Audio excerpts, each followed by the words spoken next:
শক্তি অনেক বেশি।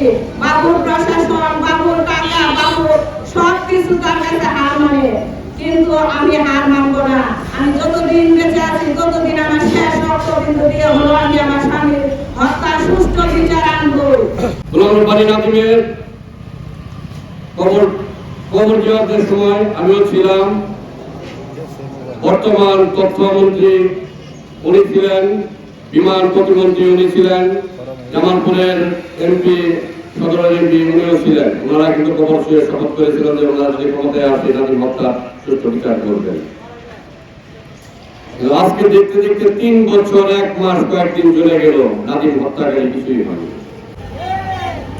মাননীয় প্রধানমন্ত্রী তারেক রহমানের কাছে আমাদের দাবি, নির্ভীক সাংবাদিক গোলাম রব্বানী নাজিমের পরিবারের চোখের পানি যেন বৃথা না যায়।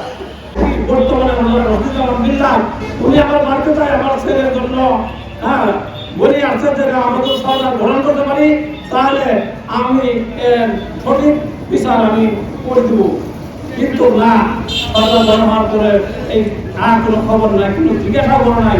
আমরা যাই ধর্ণা করি, পাত্তাই পাওয়া না।